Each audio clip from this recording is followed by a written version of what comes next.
It's the Growler with PD&Jay. Here to analyze for you today. From Growler bad to Jay's got stats. We hope you enjoyed this episode of the Growler Podcast. All right. Welcome into the latest edition of PD&Jay here on the Growler. Paul Daner Jr. here with you, joined by my good friend James Rapien, who is here from Sports Illustrated, from Bengals Talk, everywhere you want to be. James, what's up, buddy? What's up, Paul? I appreciate you having me.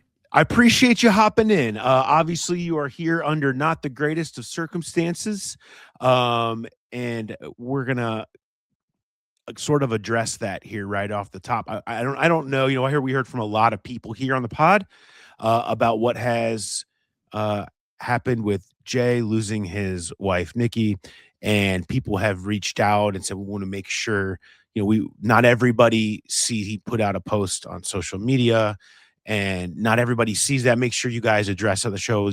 Obviously we wanted to address it here, but I thought I wanted you, James, to come in specifically and do it. We work very closely with Jay. We're both very close in what, you know, even before we've worked with Jay directly, but we know how good of a guy he is and how hard this has been certainly on everybody. What I want to do first, I want to read his post.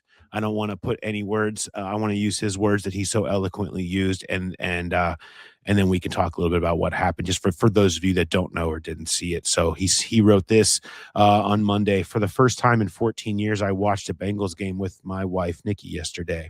It will be her last. What should have been a routine medical procedure on Friday turned catastrophic. She has been on life support since, waiting on organ recipient matches, her final gift in a magnificently beautiful and selfless life.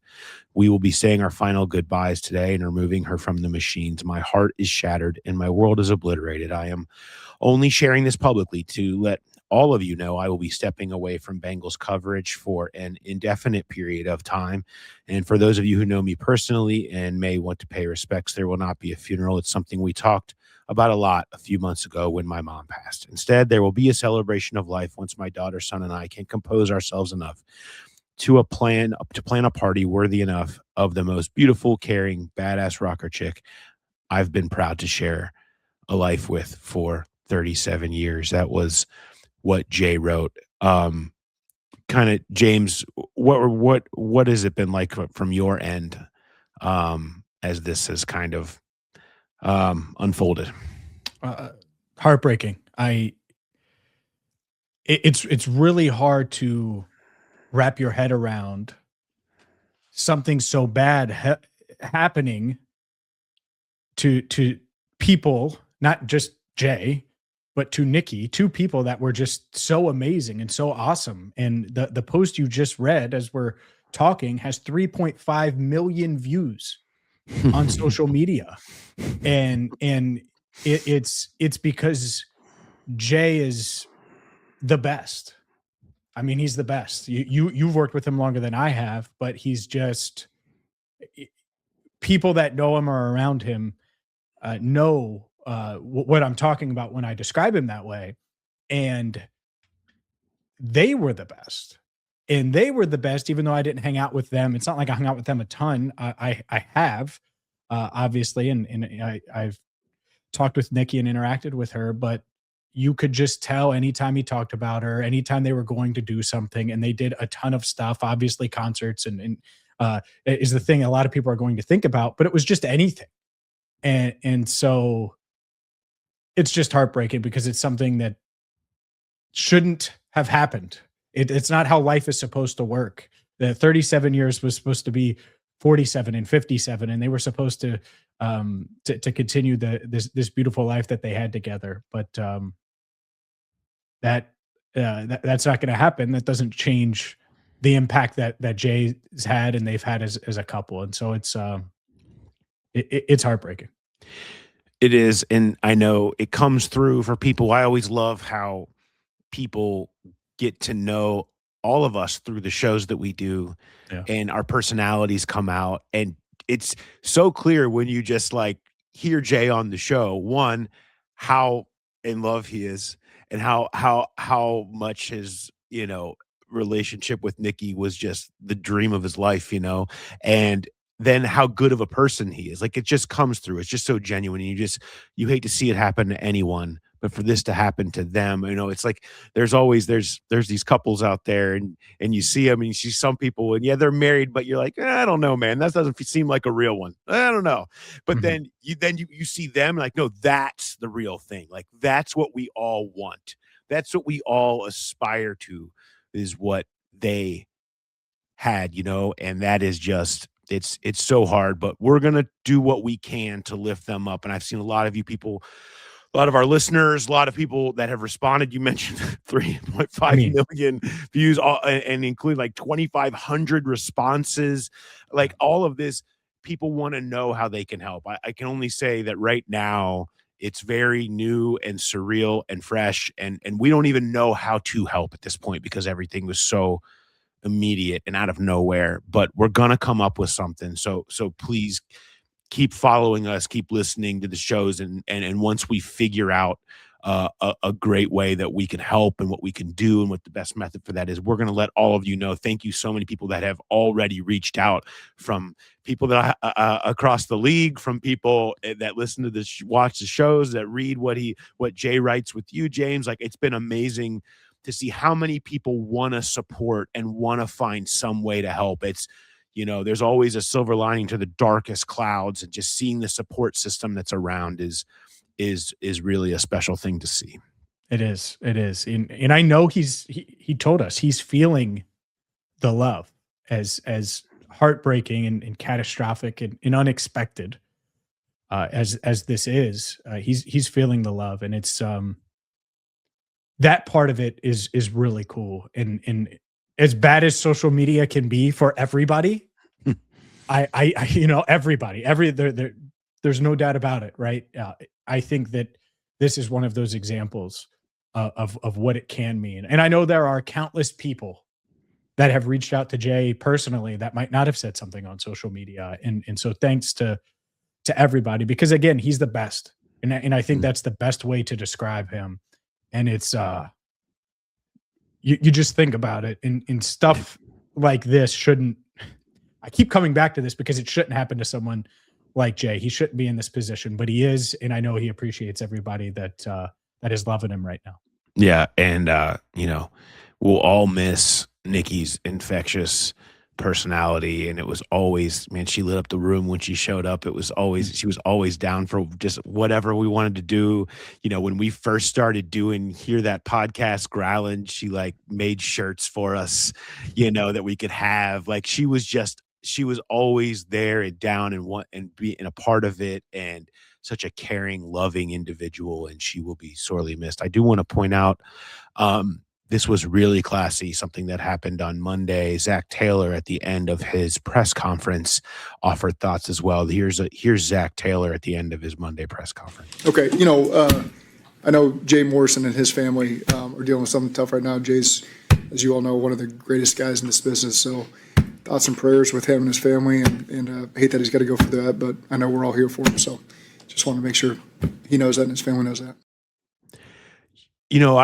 I don't know how many coaches would do something like that. I don't know, and maybe to some people that stuff doesn't matter, but it certainly matters to those of us. And it certainly matters to Jay. I know that mattered a lot to him. And I think it says so much about who Zach Taylor always really has been as a person. Like that is he might be one of the kindest, most genuine people in the business. When you take the coaching side out of this, just and truly like people that you come across in the NFL world, there's just not many better or more caring than him. And I think that was a kind of an example of it there. It 100% an example. I wasn't expecting it on Monday. Not that I didn't expect Zach to care, but to have him say that and it be so genuine, and you can just tell whether you're listening or watching how genuine it was. Yeah, that's rare. And I don't really care what anybody thinks of him as a head coach. That's awesome that he did that in this moment, because I don't know how many NFL people in general would at a time like this. So it's that, again, that's an example of the many people that are showing Jay love and trying to wrap their arms as much as they can around the Morrison family. Yeah, and we're going to come up with exactly what those methods can be for those of you that really want to help as we try to figure out what that is. I want to get, people talk about people helping. I want to give a shout out to Silverton Cafe, a place that I've had many drinks at in my life and hung out at. They were empty. Me too. On a Monday night, and a call was made because we all had been together at the hospital. Nikki was an organ donor. And there was a get together for so many people there that were there supporting that, which was amazing to see. But afterwards, everyone was looking for a place to go, and we went into Silverton Cafe, and they took on a huge amount of people that were all there, and it was a real, I think it was cool to be around so many people that needed to be around people that cared for the Morrison family. And but shout out to Silverton Cafe for taking everybody in and bringing us all in there and going above and beyond in the service and everything else. Shout out to them. If you're a Bengal fan and you ever have a chance to support, hop in there and do so, because they were amazing for that last night. They were, and I think the last, at least one of the last things I want to make sure we point out, the organ donor part of this is just, it's like the ultimate selfless thing you can do. And guess what? Nikki's going to impact so many people now. And so for her to do that is amazing. And I know you mentioned it, but I just really want to hammer that home, because that's such a, my wife is a transplant coordinator, which means she helps make organs go all across the country, basically, to save people's lives. And so I've seen secondhand, basically, but I know she's seen firsthand the impact that it can have. And so it's the ultimate selfless act that's going to change so many lives for years and years. Yeah, incredible. I mean, they had there was a whole thing where the surgeons were flying into Lunkin and on their way over as we were all standing there waiting. Like, this is a massive moment for so many people to try to save lives. And a selfless final act for sure. Okay, there's no way to do this easily, but I want to talk a little bit about the Bengals here with you, as we're going to try to do. Mo Egger is going to join in a little bit. We're going to have an RPB on some of the worst eras of Bengals football, a fun discussion of that in a fun way. I mean, we're not trying to be depressing about it. We're trying to have some fun there. We're going to talk a little bit about the meaning of meaningless games. Merry Christmas. Here's all the crappy Bengals eras. Look, I feel like it's just kind of the way it's been, right? Oh my goodness. I do have some of Jay's send them home happy stats, Growler bet results, all of that stuff. Reminder, we do have a live show at BetMGM this Sunday, 10 a.m. Mark and I will be down there giving away tickets to the Browns game and hanging out. If you guys want to talk, we've got any information. We'll do a little show down there. We'll have exclusive parlay bets, all the stuff that we do. We're still doing that. We'll have a show before the Cardinals game and before the Browns game, wrapping up the season. 10 to 11, we will be down there this Sunday. James, I want to ask you about building blocks. We've been talking a lot about this right now. And, when you're talking about, okay, how much of this matters, what happened in Miami or what will happen in the last 2 weeks, I feel like that's what it's about at this point, is not necessarily about these individual games, but the trends they can accentuate in terms of, specifically as we look at defense, because the offense is fairly set right now in terms of who will be the main players next year. Who do you see? Like, when you look at the building blocks, how many do you feel like there are at this point, and what stands out to you in terms of who they can build around on defense right now? Here's the bad part is all of them are extension eligible or about to be extension eligible. And that's what's really tough, right? Is like you may be really high on Joseph Osai and think that he can be a building block. Well, he's in a contract here and going to get paid in March. And so I'm going to exclude him from the conversation here. And the other guys like Dax Hill, I think he's a building block. I think Myles Murphy has proven that and played his way into being a building block. That doesn't mean Pro Bowl edge rusher or 15 sacks in a season or Trey Hendrickson replacement. It doesn't mean that. But do I think that he can be a starter next year and someone that you can build that defensive line around? It feels like he can. But when it comes to the defense, I think DJ Turner leads the way here. He's from where people thought of him in training camp to now, as you know, it's just such a crazy 180. And he feels like a true number one corner, like a Pro Bowl snub, like someone that you certainly want to pay this offseason. And so there aren't many where you're like, you're definitely starting next year. I think those three, DJ Turner, Dax Hill, Myles Murphy, I think those three you can certainly write down as guys at outside corner and then defensive end that can start. Yeah, I mean, to me, Myles kind of feels like more of a Hubbard replacement almost, like a number two, like a solid number two. And the way he's played, being physical, setting the edge against the run, and gives you some juice as a pass rusher with upside. Like, who knows? There could be another jump involved in the confidence that he gained this year. But I'm with you. I feel like you have those. I think they view Jordan Battle as one right now, in terms of a guy who's going to be starting next year. Because at some point, somebody has to be, you can't go sign everybody in terms of free agents. Like, there's just too many. Well, you can try. I mean, I know you can I try, get it. but like at some point, you're going to have to bet on somebody.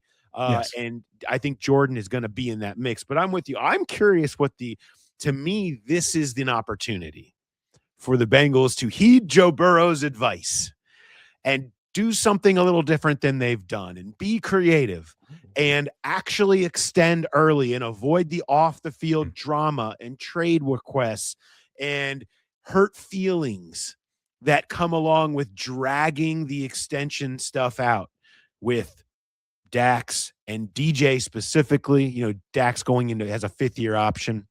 DJ extension eligible. Myles will have a 5th-year option that I'm going to guess that will just get exercised, and that'll be a part of, you'll have him as a part of the equation that way. But there's opportunities to kind of do things a little different and avoid some of the problems. Not Jesse Bates this. Okay, everybody looks back and says, if you just would have extended Jesse Bates when you first had the chance to, you'd have had him this whole time and you would have got him at a bargain of the deal compared to what it ended up being. I feel like you look at some of these building blocks, guys they drafted, really this whole 23 draft that has come along very well this year, and say, okay, money where your mouth is on this one. Act differently, maybe get ahead of the curve this time and try to knock out some extensions on that 23 draft and build on success. Be draft, develop, retain now. Yeah, I agree with you. I think DJ would be my priority. And you have the 5th-year option with Myles. You get ahead on DJ. The thing I love about DJ, obviously the physical stuff, but I just think like he's got the mindset that you need at corner. It's just, hey, how do you feel about facing a guy that's 2 times your size in DK Metcalf? I just got to play my game. How do you feel about guarding this guy? Like he has the right mentality that an extension is going to work out. Like I don't question his desire or how it'll be a year or 2 from now or anything like that. So yes, get ahead of it. Get him done. Dax, I really feel like you keep him outside. Yeah. And you pay him, and it's not going to, you're not gonna have to break that. I don't think either guy is going to command top 5 at his position type money. So you're right. Why not get ahead of it and say, all right, we have these 2 guys, but Dax is still versatile. It doesn't prevent you from adding a corner if you want to go that route. Obviously, you're still going to need pass rush help if you exercise Myles Murphy's 5th-year option. Do you consider Jordan Battle one of these as well? Would you pay him? I like Jordan. I think he's the reason why I can roll with him next year is because he gives you those splash plays. There are some bad plays, but I can live with that if you have splash plays and someone not named Geno Stone next to him. Yeah, he's better with, I think he looks significantly better with better players around him. He was very impacted by bad linebackers and a bad safety mate, right? Like that's everybody around him. And so I think it's notable that when they did the switch to Jalen Davis and kick Dax outside, and some of the missed tackles from the linebackers weren't as egregious in numbers, that Jordan Battles look better. Like, I Mhm. think that's kind of, it seems like that is not a coincidence there. I'm not extending. I want to see it again. Like, I'm fine Agreed. with going through a year and seeing if you want to re-sign him when he is a free agent or whatever. But I'm okay with Jordan Battle as the starting safety next year and putting somebody else of a veteran who you pay a higher amount to next to him. And then I think you feel okay about your entire umbrella there, and it's cheaper to go get a nickel corner, go find the next Mike Hilton, and easier. There's just premium positions are not available in free agency anymore. The league don't work that way. Like, it's so hard to find outside of Trey Hendrickson, who will probably be out there this year. Right? It's like, it's Yeah. so hard to find an elite rusher, a true high-end cover corner. Like, I say, pay Dax, pay DJ, have Jordan Battles your starter, and say, this is who you want to be. Do it like Leon Hall and Jonathan Joseph. Like, just say, this is who we are, and trust that you've got good players there, and then keep working on the other positions where it is a little easier to fill the gaps in free agency. And that's the example, right? Where they don't pay Jonathan. Yeah. And then they spend 52 billion draft picks, and they're doing everything they can to try to fill that void, and don't go that route here. Use that money on corner. You're not going to regret, like, no one's going to blame you if it doesn't work out with one of these guys, because it makes a ton of sense. And at the same time, because Battle's on his rookie deal, I think they'd be plenty comfortable going out in the safety market, getting a proven safety, and getting someone that can, have an impact. They've gotten so bad at evaluating the safeties, clearly. I mean, they go out and sign Geno Stone. They go out and get Nick Scott. Neither one worked. And you mentioning, like, Jesse Bates year 3, I'm like, man, that was ages ago. I can't believe DJ's here and Dax is here. But that's it. That's where we're at. So, yeah, they should invest there. And the sad part is we're talking about like 4 potential building blocks, like three extension ones. They need 11 players maybe on defense is the problem. Goodness gracious. Like, You BJ need Hill 11 to doesn't feel feel the that club. way. Yeah, like it doesn't feel that way. Shamar, you're not going to feel that way yet. Obviously, he'll be on the team. There's going to be bets that they're going to still have to make. And then, and next year's #1 draft pick is going to have a lot of pressure on him, right? Like, I mean, that's just the nature of this thing right now, is there's still going to be bets, but if they can just fortify a player at each level that comes in and that can be a real impactful player, not necessarily a star, but a true starter level veteran that can be a positive impact at each level, I think you can then feel better about some of the bets you're making and the guys that have risen up this year. And you're counting on, you're counting on the 24 draft class maybe to give you a little bit more of a lift like the 23 one did this year. Hoping you get a year 3 jump out of a Chris Jenkins type or something like that, right? You, at some point, have to hope that something like that happens, because there's only so much money you can spend when you have that many spots that need an upgrade. But all right, James, I won't take any more of your time. I certainly appreciate it. We're gonna get over to Mo here in a second. It was great of you to hop in. Make sure, of course, everybody is checking out James on the YouTube channel and SI and everywhere that you get your Bengals content. He's the best. And thank you so much for hopping in and sharing your thoughts on what's been a tough time for all of us around here on the Bengals beat. Yeah, no, thanks for having me. And I get choked up just thinking about it. So I appreciate you. All right, now we bring in our good friend and yours, Mo Egger from ESPN 1530. Mo, how we doing? I'm good, Paul. What's going on? It's tough times around here. But we're doing it because we go forward, and the Bengals are still doing it, and we're still doing it, and so here we are. Yeah. We'll get to the Bengals. I'm heartbroken for Jay. I cannot imagine what he's going through. I think it's so cool. I know all you guys on the Bengals beat are really close knit and tight with each other. And so I know you guys are going to close ranks around him and have already. I hope the Growl Pals will, the folks who read Jay on BengalsTalk.com. I don't know if he's going to watch or listen to this. I don't know why he would, quite frankly. But Jay, if you do, man, as in my card and I had just dropped my daughter off at my mother-in-law's, and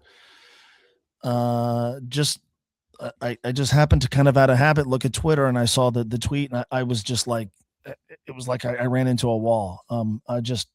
I'm so hurt for Jay, and this time of year just makes it so much more worse. So I hope you're hanging in. I hope you're there for your family. I know you will be, and you got a lot of people who love you and care about you, man. So it's just, you and James have talked about it. You and I talked about it a little bit off air. It's just beyond awful. So yeah, the Bengal stuff we'll have fun with, but we're all doing so with extraordinarily heavy hearts. And I cannot wait for Jay to come back whenever that is, and see him and talk to him. But hope you're hanging in, man, because I can't imagine what you're going through. Yeah, it's, the outpouring that we've seen from Growl Pals and from people around the NFL community that I've heard from. We played, what Zach Taylor had to say yesterday, I think is emblematic of the way a lot of people you end up seeing the way that you're viewed in the worst circumstances imaginable. And it's because so many people respect and care for Jay and Nikki and the awesome people that they were. And, the event that we were able to be a part of and see him last night.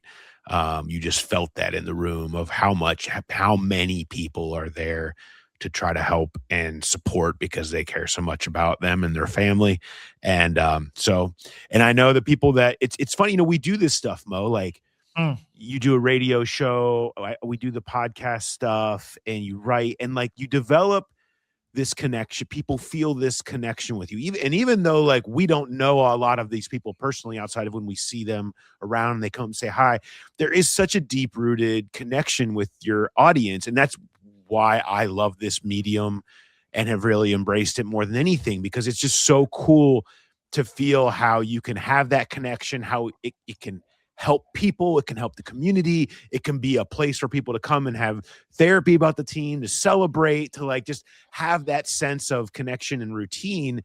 And the way that people have connected with Jay, with us, with you, like in times like this, I find that incredible to see the give back that we receive and we see from people that are just listening to the program, far more benign circumstances, but we let Tony Pike go at the radio station and then quickly corrected that mistake. But I was struck by the amount of people who said, like, man, you guys are a part of my family. You guys are part of my daily routine. And you guys are a part of like just how I get through the day. And I certainly don't want to make that overly dramatic, but I think when it's done well, whether it's a radio show or a podcast or just simply providing coverage of the team, when it's done the right way, there is that connection that is made. And then when things happen, whether they're joyous occasions, like the birth of my daughter, or something tragic like what Jay and his family are going through, it's amazing how people rush to be there for you, even if you don't know them. And I think it's part of what I've always loved about Cincinnati, man. Mm-hmm. We rally around our people, and we always have. That's always been a part of what has made this city great, and what I've always, been so attached to, even when I didn't live here and moved back, is there is an embracing of our own here that is special.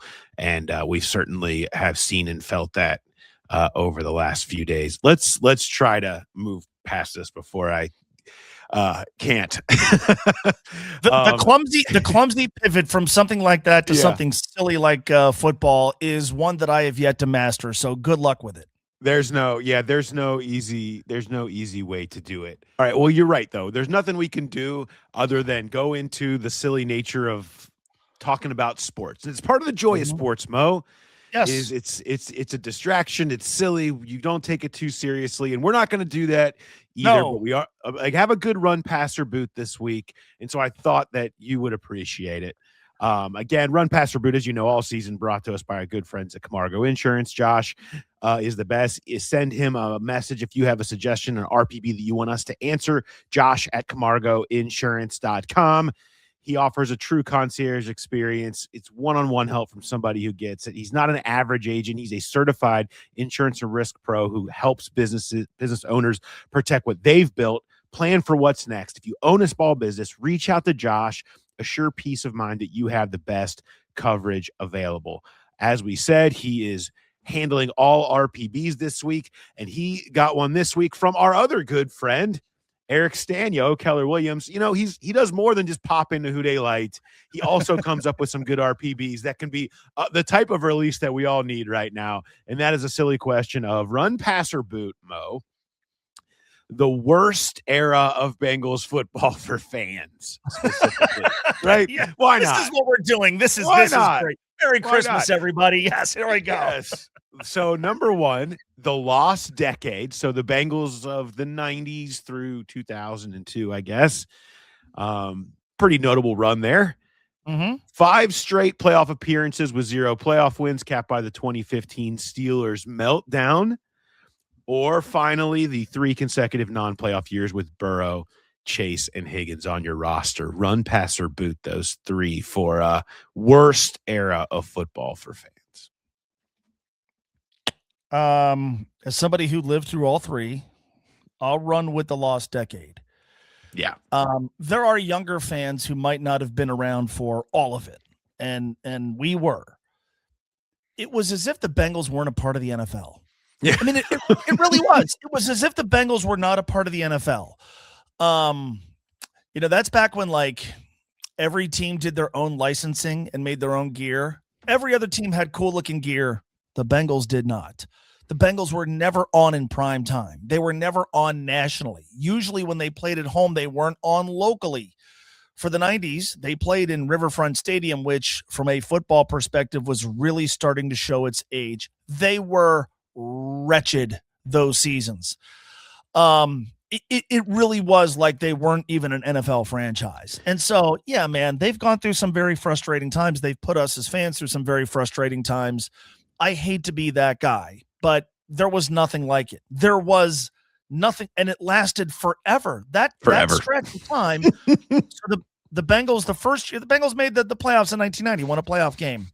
The next year, they won 3 games, I believe. That was my freshman year of high school. By the time that stretch ended, I was married for 2 years at the end of the 2002 season when they went 2-14. And in between, there were the occasional high points of, you know, shaking Blake, or you would talk yourself into, hey, things are going to change because they drafted Kajana Carter. But for the most part, you went into every season thinking they were going to suck. You went into every game wondering, how are they going to lose today? It was lonely being a Bengals fan. I was a student at the University of Dayton. My freshman year, the Cleveland Browns moved. There were no Bengals fans on campus. No. You couldn't find Bengals. I mean, like, it was a lonely existence. And so, yeah, man, a lot of people jumped on the bandwagon, and it was awesome. In the mid-2000s, I love that 2005 team for that reason. It was a painfully lonely existence being a Bengals fan during that time. It ain't lonely now. Now we have a community. Now we have Bengals Nation. Now we have people who have wrapped their entire identity around being Bengals fans, and it's awesome. We had none of that, and we had the ugliest gear in sports because the Bengals made their own gear. So I am running with the lost decade, the lost 12 years being the worst era in Bengals history. It also lasted longer than anything else. We're just talking about the last 3 years with what's happening right now. We're going to talk about that 5-year stretch of not winning a playoff game, but making the playoffs. 5 years. How about 12 years of nothingness, of nothing, of irrelevance? That's what that era was. Yeah, to me, it's the feeling I will never forget, the feeling of hopelessness on opening day. Yeah. Like there was never even hope. There was never there was never any real legitimate thought that they'd even be in the conversation. And you think they're a laughing stock now? I mean, it was, you know, the era of late night talk show. They would always randomly show up just getting made fun of by like Jay Leno or something. Like it was just constant all the time. And that feeling of hopelessness on opening day was unmistakable to that era. And and you just can't, there is nothing more soul sucking than that. So there's no way anything is in the same vicinity of that. And anybody that was around for that time knows exactly what that feeling is. And it ain't like anything that's existed around here lately. obviously national sports media, how sports are talked about, the what you see on ESPN, all that stuff has changed dramatically. The Bengals weren't talked about at all. They weren't like you might get tired of like they yell and scream about Joe Burrow and is he going to get traded? Does he want to trade? Dude, at least they're being talked about. At least they're relevant. Like sometimes irresponsibly they're talked about, but they're at least talked in the 90s. Nobody here talked about them. Like No.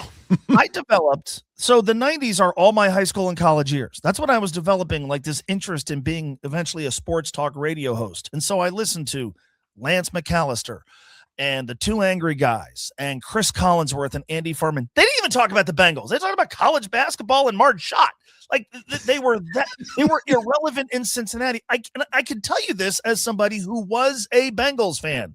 If you said I went to the Bengals-Eagles game on Christmas Eve as a high school kid, okay, as a senior in high school. The game where they would win, Jonathan Joseph fumble, Doug Pelfrey, Scott High School makes a kick, and they end another awful season, 3-13, I think, in 1994, right?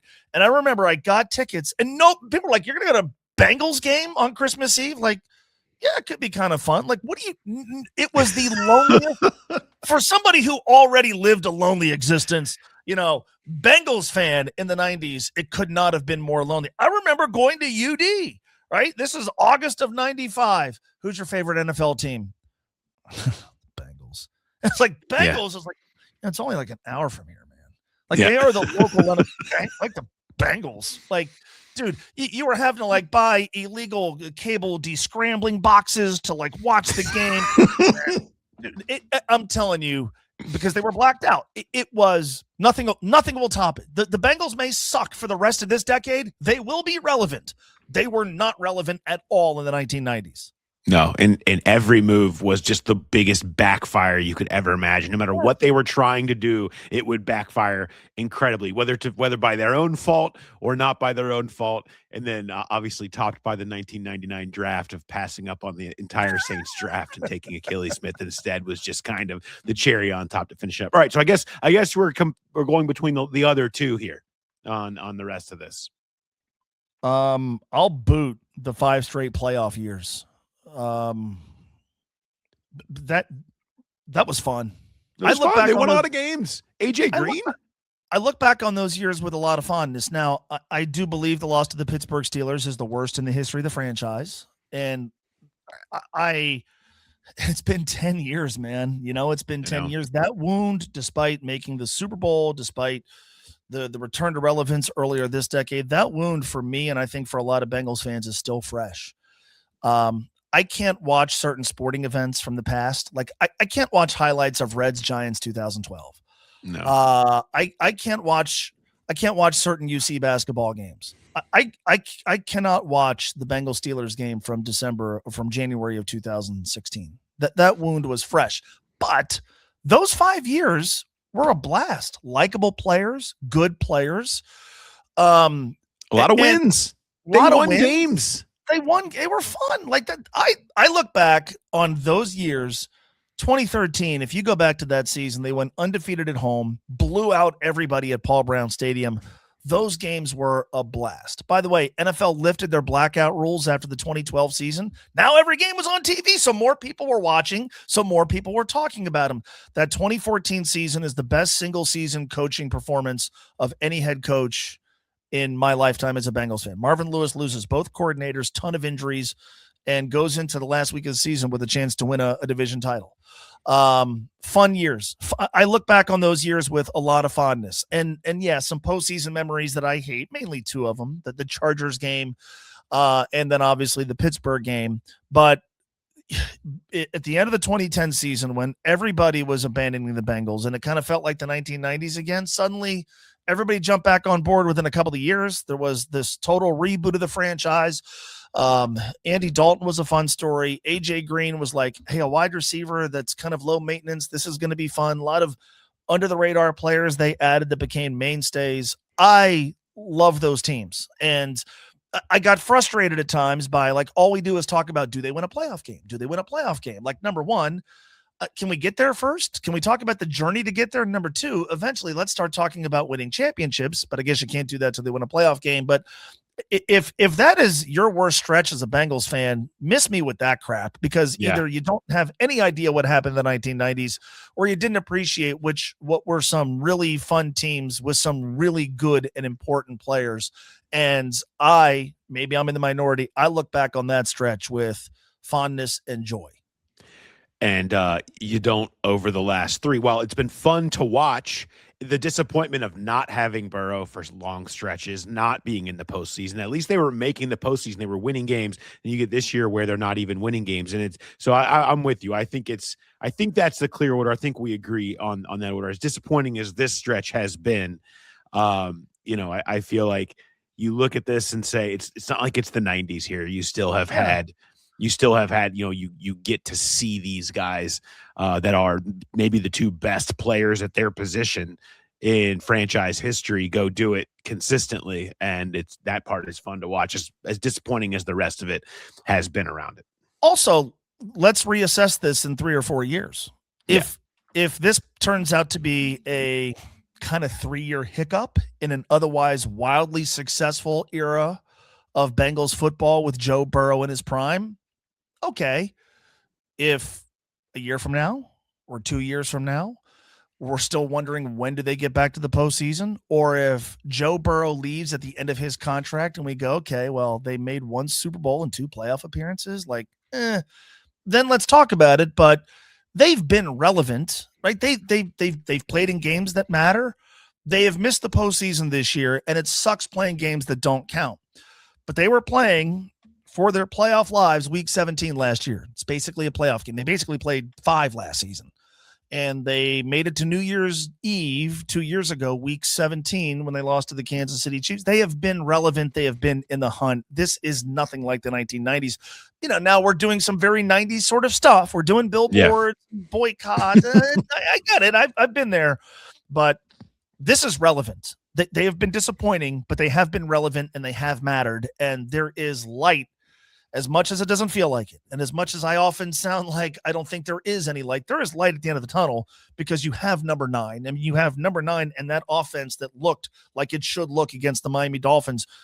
That to me is the big takeaway from that game, is here's what it should look like. And all you got to do is help that bunch be a little bit better by getting them to the postseason with an improved defense. That's doable. This is not the 1990s. This isn't anything close to the 1990s.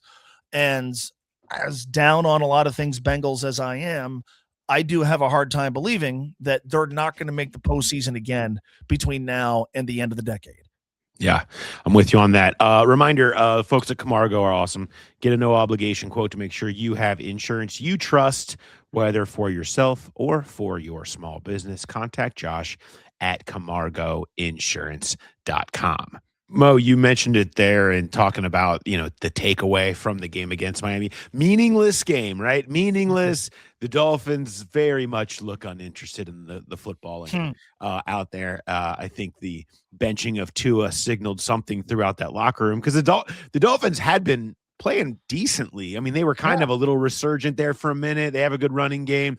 It appears that the waving of the white flag on Tua signaled something to the rest of that team, who, once it got hard in the second half there for them, weren't super interested in it. But meaning for you in watching that, was it totally meaningless, or was there something to it? I think it's easy. I think it's easy for those who aren't playing in the game to say the games are meaningless. Didn't look like it was meaningless to the Bengals. No, we'll see how they play against Arizona and Cleveland. And when you wrote about the fact that changes are unlikely, you use the term data points. Those games are data points for players who have a lot riding on them. Like Miles Murphy is a building block, and continued to show so against Miami. That's not insignificant, right? Shamar Stewart got NFL reps in a game that matters. That's not insignificant. Didn't do a ton, but okay, at least he's accumulating experience. Same for Dylan Fairchild and Amarius Mims. The result doesn't matter, but some of the individual performances may. And then, as you wrote about T. Higgins, as if this dude couldn't be more beloved. Yeah. The game wasn't meaningless for him. And, so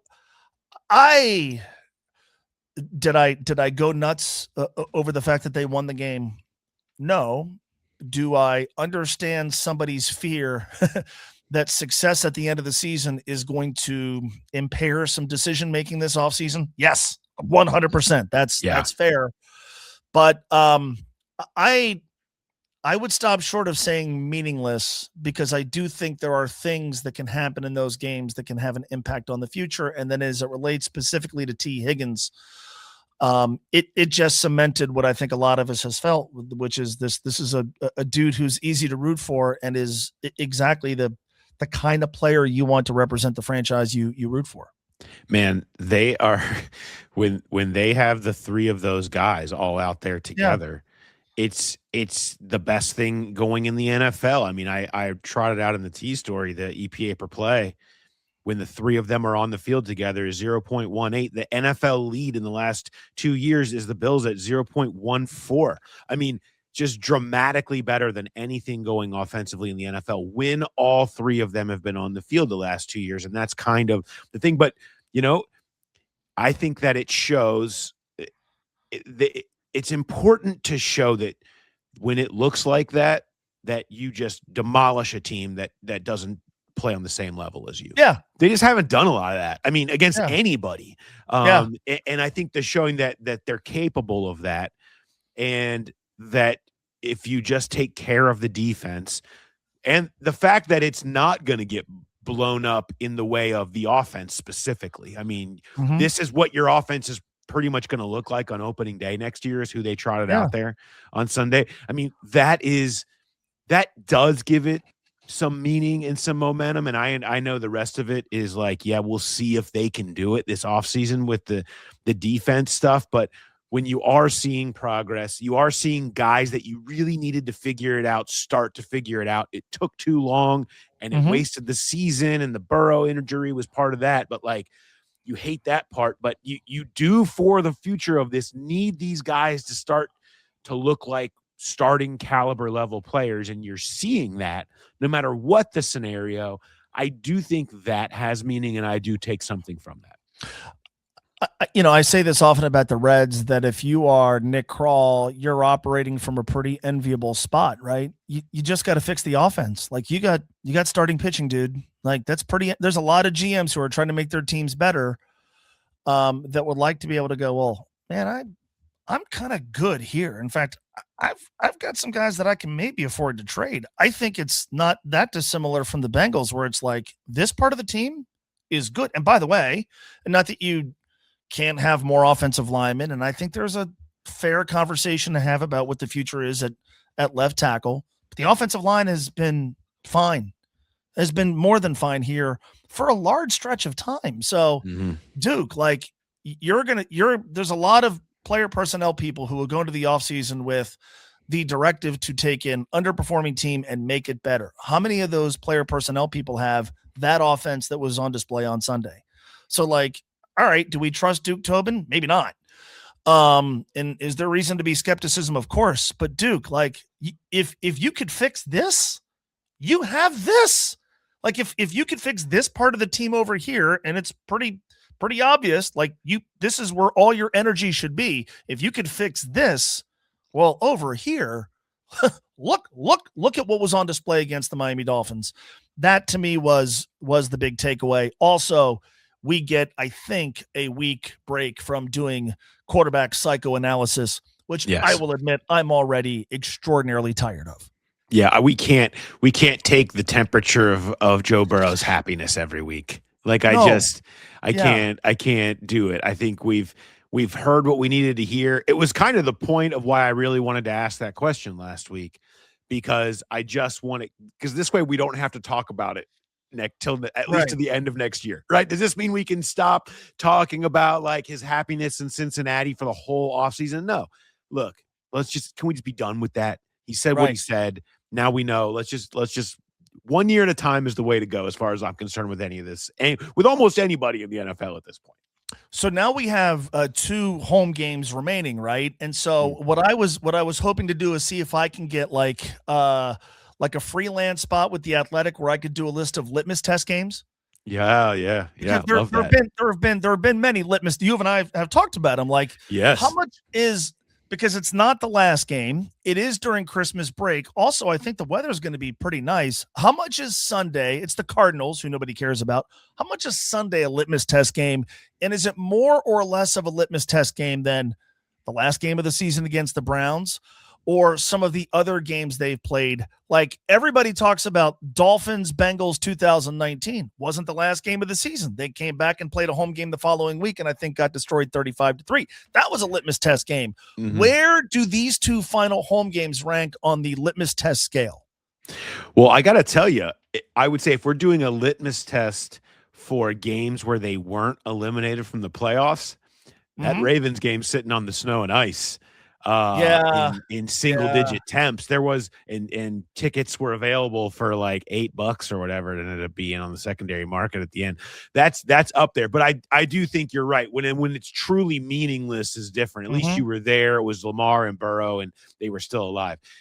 For this, yeah, I mean, this is gonna probably be, I think that Browns game might, I don't know, I guess you get Browns fans, but Browns aren't gonna be Right. There's nothing. There is nothing to get excited about there. It's the Sunday before everybody's going back to work. And by the way, for those who don't know, the litmus test is like the next time the Bengals are good. Like, this was a big thing in SoCal when the Bengals were in the Super Bowl. Everybody was like, well, yeah. Well, I was at the game against the Bucks when they lost 35-0. Oh, yeah. Yeah, I was at that game against the Saints in 2002. It was one of the two that they won that year. Oh, yeah. I was at game 17 against the Ravens in 2000, or I guess game 16 against the Ravens in 2016. That didn't mean anything. Oh, yeah. Well, I was at the Christmas Eve game against the Lions' lowest attended game. Like, so we have to add these to the list so the next time the Bengals are good, you could say like, oh, yeah, well, I chipped ice off my seat. I was at that game that they got shut out, and I stayed. Yeah, and I walked down the escalator because it didn't work. I was at that game freezing my face off. I lost a finger because of frostbite. Where are these two games going to rank on the games that you could brag to people that you were at when the next time the Bengals are good and the bandwagon is back to being full? And once we put together that top 5 or 10 of the litmus tests, how many of those did the Bengals win? A lot. Oh, a bunch of them. They've won a lot of litmus tests. Christmas Eve, me by myself as a senior in high school. Jonathan Joseph fumbled. Bengals make the kick. Right? I mean, I was there. There was the streak in the night. Doug Pelfrey was the king of the kick that made him 3-13, and we all go off and enjoy Christmas as the Bengals announced they're raising ticket prices after the third win of the season. A lot of those games, and they have won many of them. 2 years ago against the Browns ended up being Joe Mixon's swan song. They lose on New Year's Eve, and it's the end of the year. But oh yeah, they got to play one more game. I was there, standing on the bridge. Didn't even go to my seat, but I was there. Litmus test game. I was not at the chip the ice off the seats game 2 weeks ago for reasons we've already talked about. Yes. Well, I will say, fitting to wrap this up because I believe that Jay has the stat on the send them home happy stat. I think he has patented himself. He is the king of trotting that baby out this time of year. And I will make sure to trot out the send them home happy stats here for you before we get into these last two games. And it's about to be, if you come from my perspective of Bengals fan / UC basketball fan, going to be a lot of litmus test games at Fifth Third Arena this year. So this could be an ongoing series. No doubt. Mo, appreciate your time. As always, I will be chatting with you this afternoon on ESPN 1530 and look forward to that. And we'll catch up with you again next week. All right. Hope everybody has a great Christmas. Thanks, Paul. Thanks, bud. Okay. Much thanks again to James and to Mo for joining today and hanging out. I mentioned this with Mo. I'm going to give you the send them home happy stat. Jay's send them home happy stat. It's when you're entering the home finale with a losing record. The Cincinnati Bengals entering their home finale with a losing record. This goes all the way back to 1993. They are 18-2. 18-2. That'll be on the line against the Browns the last week of the season. And they added another win just last year in their home finale against the Denver Broncos. So there you go. There's Jay's got stats. We've always got Jay's stats here. No winners in the Growler bet this week. We did the time of the first explosive run for the Miami Dolphins. It was 2:25 in the first quarter when you had the Devon Achane long run for the touchdown. So no winners this week. Appreciate everybody that sent in the submissions. Keep trying. We'll get you some free drinks at our live show at BetMGM, which our next one is Sunday before the game against the Cardinals. We hope to see you there. We'll be giving away tickets to the finale against the Browns game, the Send Them Home Happy game. So hope to see you there. We'll be having fun, taking questions, chatting about everything else. Mark and I will be kicking it there just for you. So we hope to see you down at BetMGM. Have some drinks, hang out, make some bets. Got the exclusive parlay boost that I have submitted. That will be there for you only if you come to our live show while we're there. All right. So that is coming your way. Who Dey Light also coming your way later this week. Mark and I will have that for you. Merry Christmas to everyone. In the meantime, one more time, thanking James and Mo for joining us. And from the bottom of my heart, thank everyone who sent messages, who sent tweets and replied to Jay's Facebook post, if you saw it there. Everybody that has reached out, man, we feel your love, man. And we're all going to rally around Jay. And we're all heartbroken for him and his family, but we're gonna rally, man. It's what we do, and we're gonna take care of him because that's what he would do for us. He's the best of us, and so we're gonna lift him up. And I know you guys do that as good as anybody. I've seen it. I've seen it around this city. I've seen it around this show. I've seen it around so many of us here. So thanks to everybody that has reached out and offered support, and keep your heads up on our program. We'll be letting you know how we want to try to go forward in the best ways that we can do that. Still a little in shock right now over it all, but we're gonna help Jay and his family find a way out of this, and we'll let you know. So anyway, thanks everybody for listening and for watching, and we'll talk to you next time. Have a good one.